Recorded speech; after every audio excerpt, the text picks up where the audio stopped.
بسم اللہ الرحمن الرحیم وبہ نستعین اما بعد سورۃ الکہف مکیۃ سورہ کہف مکی ہے اور اس میں 69 آیتیں ہیں۔ مکی ہے یعنی مکہ مکرمہ میں یہ صورت نازل ہوئی ہے جب آپ علیہ الصلاۃ والسلام نے مکے کے اندر اپنی نبوت کا اعلان کیا، اور یہ اعلان اور یہ اطلاع قریش مکہ کے اندر پھیلی۔ مکہ مکرمہ کے اندر لوگوں نے اس اعلان کو جانا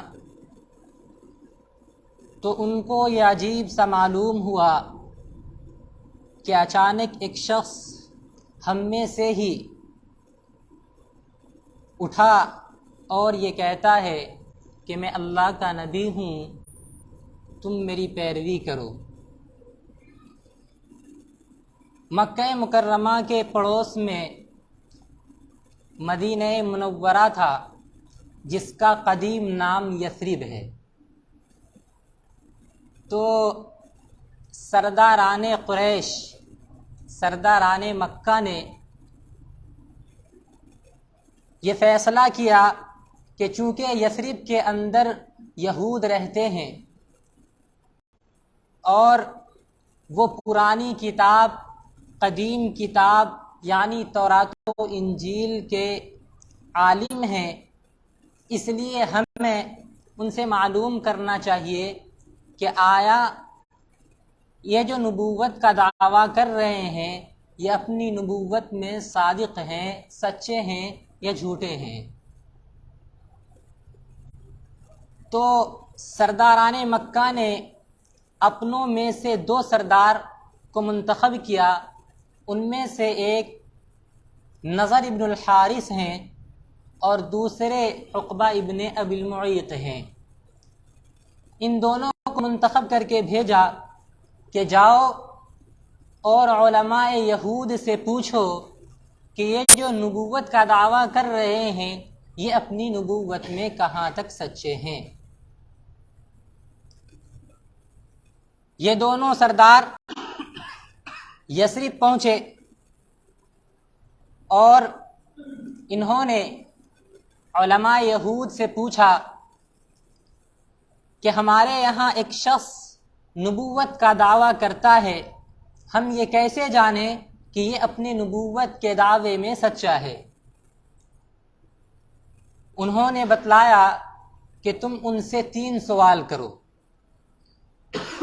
اگر وہ ان 3 سوالوں کا جواب دے دیتا ہے تو جان لو کہ یہ اپنی نبوت کے دعویٰ میں سچا ہے، اور اگر اس نے ان 3 سوالوں کے جواب میں کچھ نہ کہا اور جواب نہ دے سکا تو سمجھ لینا کہ یہ اپنی نبوت کے دعوے میں جھوٹا ہے۔ نمبر 1 سوال یہ کہ ان نوجوانوں کے متعلق بتلائیے جو قدیم زمانے میں غار میں چھپ گئے تھے، ان کے متعلق اور ان کے حالات بتلائیے، پہلا سوال۔ دوسرا سوال یہ تھا کہ اس شخص کے متعلق بتلائیے جس نے مشرق و مغرب پوری دنیا کی سیر کی ہے۔ تیسرا سوال روح کے متعلق بتلائیے کہ روح کیا ہے۔ یہ 3 سوالات علماء یہود نے سرداران مکہ عقبہ ابن ابی معیط اور نضر ابن الحارث کو دے کر بھیجا۔ یہ دونوں حضرات مکہ مکرمہ تشریف لائے اور انہوں نے یہ سوالات آپ علیہ الصلاۃ والسلام کے سامنے رکھے۔ چونکہ حضور اکرم صلی اللہ علیہ وسلم جو کچھ بھی کہتے تھے وہ وحی کے بعد کہتے تھے، وحی کے ذریعے کہتے تھے، تو آپ علیہ الصلاۃ والسلام نے فرمایا کہ میں ان سوالات کا جواب کل دوں گا، اور آئندہ زمانے کے متعلق کہا کہ میں کل اس کا جواب دوں گا، اور انشاءاللہ کہنا بھول گئے۔ اس پر فوری تنبیہ ہوئی آپ علیہ الصلاۃ والسلام کو، آئندہ کل وحی نازل نہیں ہوئی۔ سرداران قریش کو آپ علیہ الصلاۃ والسلام نے کل کا وقت دے رکھا تھا، وہ لوگ اپنے وعدے کے مطابق آئے اور پوچھا کہ بتاؤ، ان سوالات کا جواب دو۔ وحی اب تک آئی نہیں تھی، فوری تنبیہ ہوئی، وحی آئی نہیں تھی۔ آپ علیہ الصلاۃ والسلام نے کہا ابھی میں جواب نہیں دے سکتا۔ اسی طرح 15 دن گزر گئے۔ 15 دن کے بعد وحی آتی ہے اور پوری سورۃ الکہف ایک ساتھ نازل ہوتی ہے، اور اس سورۃ الکہف کے ابھی آپ آئندہ تیسرے چوتھے صفحے میں آپ پڑھیں گے، تنبیہ آئی وَلَا تَقُولَنَّ لِشَيْءٍ إِنِّي فَاعِلٌ ذَلِكَ غَدًا إِلَّا أَن يَشَاءَ اللَّهُ، کہ جب بھی کوئی بات آئندہ پر ٹالو تو ہرگز یہ مت کہو کہ میں کل بتاؤں گا، ہاں اس کے ساتھ یہ ملا دو کہ انشاءاللہ میں کل بتاؤں گا۔ تو یہاں پر ایک تنبیہ بھی ہوئی اور ایک نقطہ بھی بیان کر دیا گیا کہ جب بھی کسی کام کو آئندہ زمانے میں کرنا ہو تو انشاءاللہ کے ساتھ معلق کر دو، رضائے الہی کے ساتھ، مشیت الہی کے ساتھ معلق کر دو، کیونکہ تمہارے اختیار میں کچھ بھی نہیں ہے، جو کچھ بھی ہے وہ رضائے الہی کے مطابق ہوتا ہے۔ تو یہ تو وہ بات تھی جس کے پس منظر میں یہ سورت نازل ہوئی۔ اب جو باتیں میں نے کل بتائی تھی کہ اس سورہ کے پڑھنے سے ایک خاص فائدہ یہ ہوتا ہے کہ آدمی دجالی فتنے سے محفوظ رہتا ہے۔ دور حاضر میں مغرب یعنی یورپ اور امریکہ کے رہنے والے، یہ چونکہ مغرب پچھم میں ہے اس لیے یہاں کے رہنے والوں کو مغرب کہا جاتا ہے، تو یہ لوگ دجالی فتنوں اور دجال کی آمد کے اسباب و علل اور اس کے آنے کے سامان مہیا کر رہے ہیں، یعنی یہ کہ دجال کے لیے زمین تیار کر رہے ہیں کہ وہ آئیں۔ یہی وجہ ہے کہ آپ دیکھ رہے ہیں کہ الحاد بہت تیزی کے ساتھ پھیل رہا ہے، بے دینی بہت تیزی کے ساتھ آ رہی ہے، لوگ خدا کا انکار بہت تیزی کے ساتھ کر رہے ہیں، یعنی ان کا یہ عقیدہ ہے اور یہ وہ باور کرانا چاہتے ہیں کہ یہ جو پورا کل کائنات ہے اس کا کوئی خالق اور کوئی مالک نہیں ہے، یہ پوری کی پوری کائنات خود بخود وجود میں آ گئی۔ وہ یہ دعویٰ کرتے ہیں کہ زمین اور آسمان دونوں ملے ہوئے تھے، اچانک سے ایک دھماکہ ہوا اور یہ دونوں الگ الگ ہو گئے، اور جس طرح آپ دیکھ رہے ہیں یہ خوبصورت نظارے اور بہترین بارونق زمین و آسمان یہ تیار ہو گئے بس ایک دھماکے کی وجہ سے۔ یہ تو سچ ہے کہ زمین اور آسمان ملے ہوئے تھے ابتداءً، قرآن مجید نے خود کہا کانتا رتقا ففتقناہما، کہ زمین و آسمان باہم ملے ہوئے تھے۔ اللہ تبارک و تعالیٰ کہتے ہیں ففتقناہما، تو ہم نے ان دونوں کو الگ الگ کیا، لیکن یہ کہتے ہیں کہ اللہ تعالیٰ نے الگ نہیں کیا، ملے ہوئے تھے، ایک دھماکہ ہوا اور اس سے الگ ہو گیا۔ یہ ایک ایسی بات ہے جو نہ تو عقل میں آنے والی ہے اور نہ ہی فطرت کے موافق ہے کہ بھائی اچانک کوئی چیز خود بخود ہو جائے۔ ہم ادنا سے ادنا اور چھوٹی سی چھوٹی چیز کا ارادہ کرتے ہیں تو اس چھوٹی چیز کے لیے ہم کو کچھ کرنا پڑتا ہے. چہ جائے کہ اتنی بڑی کائنات، اتنا بڑا وجود خود بخود ایک دھماکے سے پیدا ہو جائے، یہ ایک غیر فطری چیز ہے. عقل بے ساختہ یہ کہتا ہے کہ اس دنیا کا کوئی نہ کوئی پیدا کرنے والا ہے. اس آسمان و زمین اور یہ جو دریا اور پہاڑ ہیں، اس کو کوئی نہ کوئی بنانے والا ہے. چنانچہ اللہ تبارک و تعالی نے اس عقیدے کو، انکار خدا کے عقیدے کو اور دنیا کے وجود کے خود بخود ہو جانے کے عقیدے کو پہلے ہی لفظ سے صاف کر دیا، الحمدللہ. سورۃ الکہف کہاں سے شروع ہوتا ہے؟ الحمدللہ الذی انزل علی عبدہ الکتاب.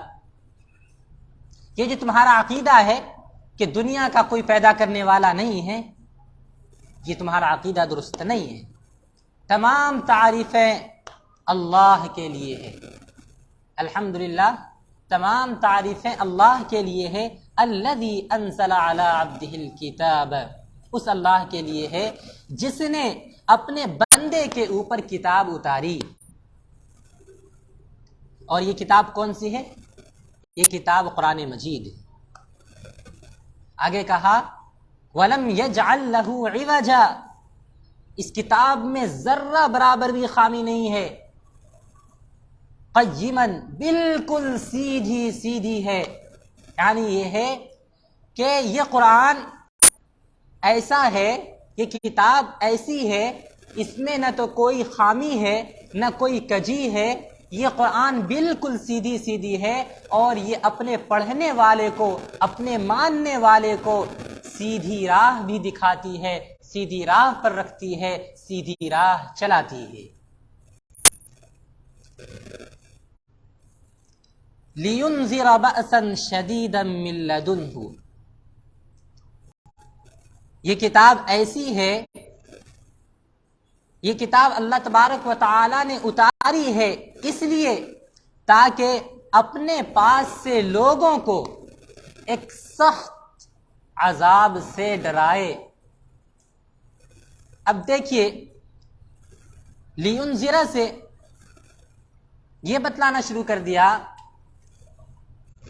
کہ اللہ تبارک و تعالی ایسے لوگوں کو جو کہ قرآن کریم کو نہیں مانتے، اللہ تبارک و تعالی کے وجود کو نہیں مانتے، جس کی تفصیل اور جس کو آگاہ کرنے کی تفصیل آگے بھی آ رہی ہے، اس کے متعلق کہا کہ اللہ تبارک و تعالی ان کو آگاہ کرتا ہے ایک سخت عذاب سے جو کہ خود اپنے پاس سے دے گا، جو کہ خود اپنے پاس سے دے گا. دیکھیے، عذاب اور دھمکی یا اسی طریقے سے سزا، یہ دو طرح کے ہیں. ایک تو عذاب وہ ہے جو اسباب و علل کے ذریعے دیے جاتے ہیں.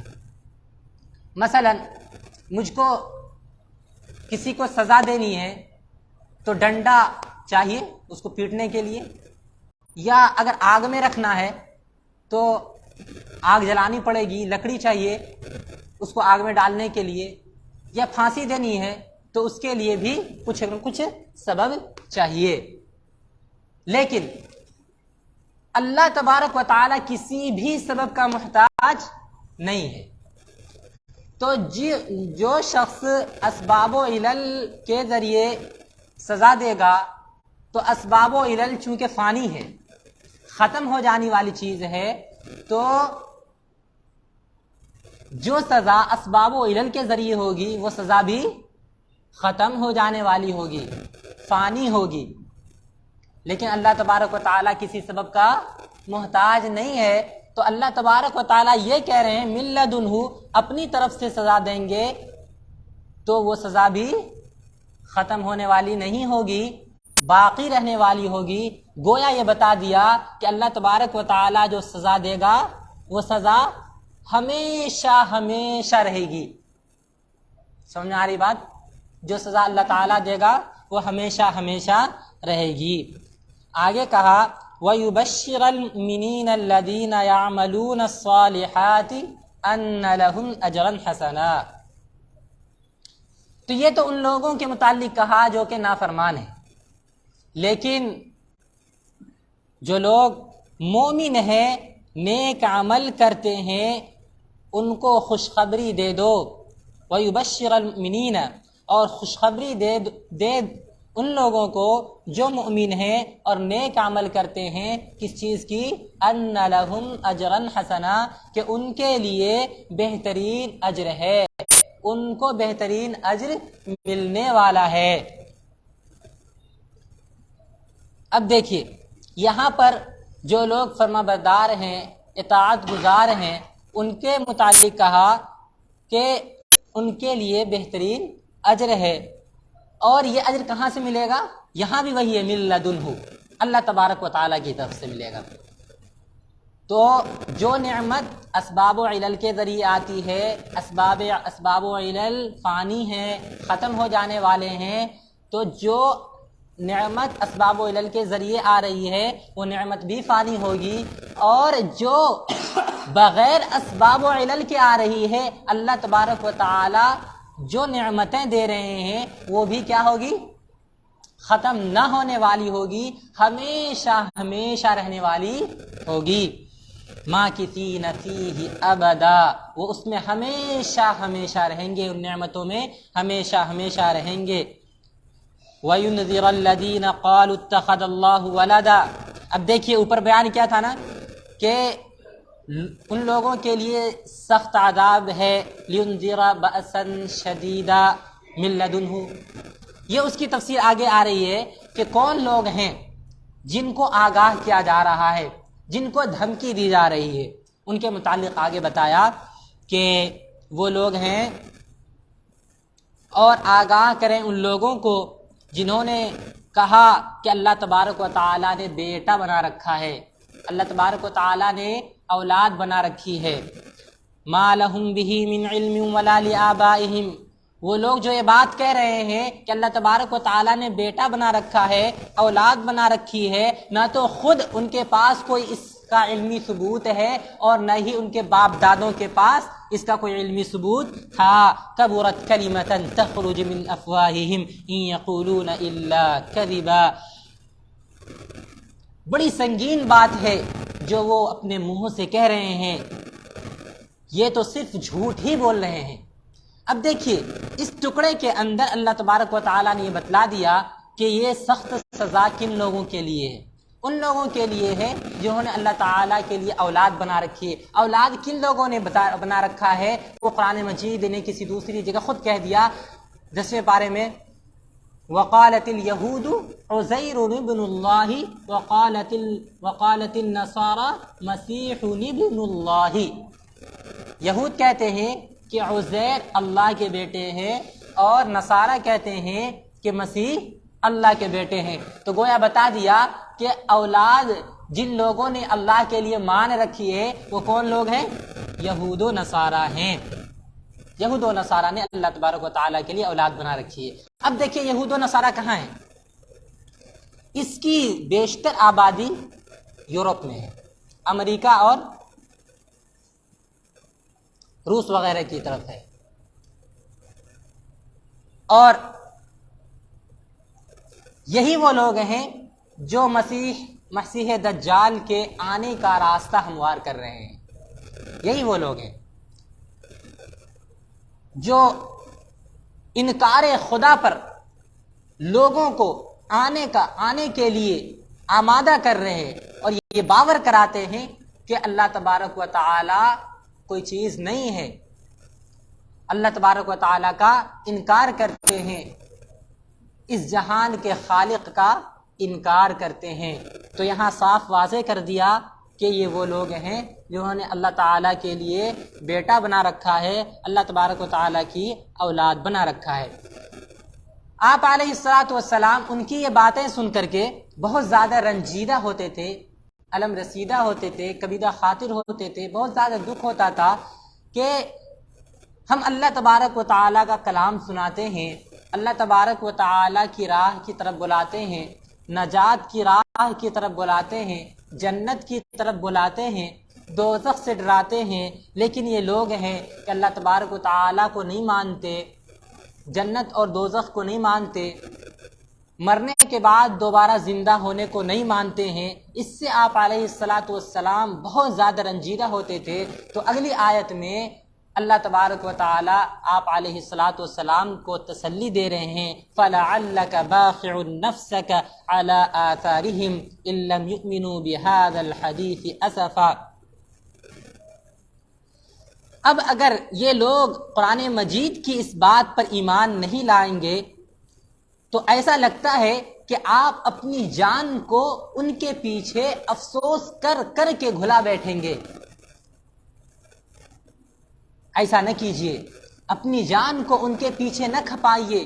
آپ کا کام صرف ان لوگوں تک صحیح اور سچی باتیں پہنچانا ہے، وہ باتیں پہنچانا ہے جو ہم آپ کی طرف بھیجتے ہیں، آپ کی طرف نازل کرتے ہیں۔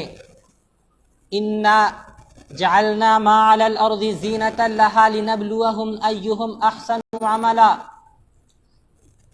اب یہاں بتا رہے ہیں کہ دنیا اور اس کے اندر جو چیزیں ہیں وہ تمام کی تمام چیزیں جو دنیا کی زینت کے لیے پیدا کی گئی ہیں وہ سب کی سب فانی ہیں۔ اب ہمیں یہ دیکھنا ہے کہ کون اس کو فانی سمجھ کر، اس کو ختم ہو جانے والا سمجھ کر ہماری عبادت کرتا ہے، اور کون اسی زینت کے پیچھے لگ کر اور اسی زینت میں محو ہو کر ہمارے راستے سے بھٹک جاتا ہے، صحیح اور سیدھے راہ سے بھٹک جاتا ہے۔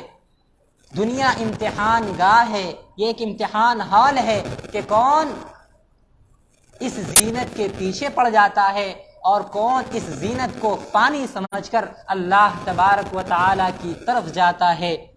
اِنَّا جَعَلْنَا مَا عَلَى الْأَرْضِ زِینَةً لَهَا لِنَبْلُوَهُمْ أَيُّهُمْ أَحْسَنُ عَمَلًا، کہ جو کچھ زمین پر ہے ہم نے اس کو زمین کے لیے زینت بنایا ہے تاکہ ہم ان کو آزمائیں کہ کون اچھا عمل کرتا ہے، کون اچھا عمل کرنے والا ہے۔ وَإِنَّا لَجَاعِلُونَ مَا عَلَيْهَا صَعِيدًا جُرُزًا، اور زمین پر جتنی چیزیں ہیں جس کو ہم نے بنایا ہے وہ وَإِنَّا لَجَاعِلُونَ صَعِيدًا جُرُزًا، ہم اس کو کیا کر دیں گے؟ ایک دن چٹیل میدان بنا دیں گے، بالکل سپاٹ میدان بنا دیں گے، یہ کچھ بھی نہیں ہوگا، سب چیزیں ختم ہو جائیں گی۔ لہذا اس امتحان حال میں امتحان کی تیاری کرو۔ چنانچہ جو لوگ امتحان کی تیاری کرتے ہیں ان کے لیے جنت کا وعدہ ہے اور ان کے لیے بہترین اجر کا وعدہ ہے، اور جو لوگ اس امتحان حال میں اس زیب و زیبائش کے پیچھے پڑ کر اپنے آپ کو اسی میں محو کر لیتے ہیں اور اللہ تبارک و تعالی اور آخرت کا انکار کرتے ہیں تو ان کے لیے سخت عذاب ہے، دوزخ ہے۔ اللہ تبارک و تعالی ہمیں اس زیب و زیبائش سے الگ ہٹ کر اللہ تبارک و تعالی کی عبادت کرنے والا بنائے، اور ہمیں آخرت کی تیاری کرنے والا بنائے، اور ان لوگوں میں شامل فرمائے جو نیک ہیں، اللہ تبارک و تعالی جسے پسند کرتے ہیں، اور ان لوگوں سے بچائے جو اللہ تبارک و تعالی کا انکار کرتے ہیں، خالق و مالک کا انکار کرتے ہیں اور بے راہ روی کے شکار ہیں۔ وآخر دعوانا ان الحمد للہ رب العالمین۔ انشاءاللہ تبارک و تعالی آئندہ آگے کا سبق کل ہوگا۔